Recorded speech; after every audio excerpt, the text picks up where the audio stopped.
Hello, evening snacks ആയിട്ട് ചെയ്തിട്ടില്ലാത്തൊരു recipe try ചെയ്താലോ എന്ന് ചിന്തിച്ചപ്പോൾ തന്നെ കറണ്ട് പോയി. ഫ്രിഡ്ജിൽ നിന്ന് ഒരു 3 മുട്ട എടുത്തു. യൂട്യൂബ് റെഫർ ചെയ്തതിൻ്റെ കോൺഫിഡൻസിൽ വെട്ടി കേക്ക് ഉണ്ടാക്കാനായിട്ടുള്ള തയ്യാറെടുപ്പാണ് കേട്ടോ. ആദ്യം തന്നെ ഒരു 3 മുട്ട മിക്സിയുടെ ജാറിലേക്ക് ഇങ്ങനെ പൊട്ടിച്ചൊഴിക്കാം. അതിലേക്ക് ഒരു 2 ടേബിൾ സ്പൂൺ ഓയിൽ, ഒരു നുള്ളു ഉപ്പ്, വാനില എസെൻസ് ഒരു 1 ടേബിൾ സ്പൂൺ, പിന്നെ ഒരു 3-4 ഏലക്ക, പിന്നെ ഒരു 4 ടേബിൾ സ്പൂൺ പഞ്ചസാര. ഇത്രയും ഐറ്റംസ് നമുക്കൊന്ന് മിക്സിയുടെ ജാറിൽ അടിച്ചെടുക്കാം.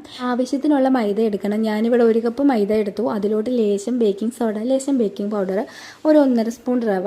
ഇത്ര ഐറ്റംസ് നന്നായിട്ടൊന്ന് മിക്സ് ചെയ്തിട്ട് നമ്മുടെ മുട്ടയുടെ മിക്സ് ഇതിലോട്ട് ഒഴിച്ചൊന്ന് കുഴച്ചെടുത്തു. ചപ്പാത്തി പരുവത്തിലാണ് ഇത് കുഴച്ചെടുക്കേണ്ടത്. പക്ഷേ മുട്ടയുടെ മിക്സ് ഒഴിച്ചൊഴിച്ച് വന്നപ്പം ഈ മാവ് നല്ല ലൂസായിരുന്നു. പിന്നെ കുറച്ചും കൂടെ മൈദാപ്പൊടിയൊക്കെ ഇട്ട് മാവ് ഒന്ന് കുഴച്ചെടുത്തു. കയ്യിൽ മാവ് ഇങ്ങനെ ഒട്ടുന്നുണ്ടെങ്കിൽ ലേശം നെയ്യ് തടവിയാൽ മതി. ആ പ്രശ്നം സോൾവ് ആണേ. പിന്നെ പാത്രത്തിൽ നമുക്കിത് ഒരു 1/4 മണിക്കൂർ റെസ്റ്റ് ചെയ്യാനായിട്ട് വെക്കാം. പിന്നെ മാവെടുത്ത് ഇതുപോലെ കൈവച്ച് നീട്ടി ഒന്ന് പരത്തിയെടുക്കണം. പരത്തിയല്ല, ഉരുട്ടിയെടുക്കണം. പിന്നെ നമുക്കിതൊരു കത്തി വെച്ച് ഇങ്ങനെ കട്ട് ചെയ്തെടുക്കാം. കട്ട് ചെയ്ത് വെച്ച ഓരോ പീസും കയ്യിൽ എടുത്ത് ഇതുപോലെ ഉരുട്ടി തവിയുടെയോ സ്പൂണിൻ്റെയോ വെള്ളം ബാക്ക് വശം വെച്ച് ഇങ്ങനെ എന്തെങ്കിലുമൊക്കെ ഡിസൈൻ ഉണ്ടാക്കിയെടുക്കാവേ. എണ്ണ ചൂടാകുമ്പം അതിലേക്ക് ഇങ്ങനെ പെറുക്കിയിട്ട് പൊരിച്ചെടുക്കണം. പക്ഷേ ഞാൻ വെച്ച പാത്രം വളരെ ചെറുതായിരുന്നു. കേക്ക് വെന്ത് വന്നപ്പോൾ പാത്രത്തിൽ കൊള്ളാതെ വന്നു.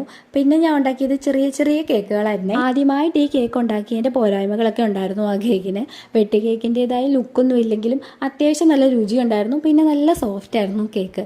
കുട്ടികൾക്ക് ഈവനിങ് സ്നാക്സ് ഒക്കെ ആയിട്ട് ട്രൈ ചെയ്യാം.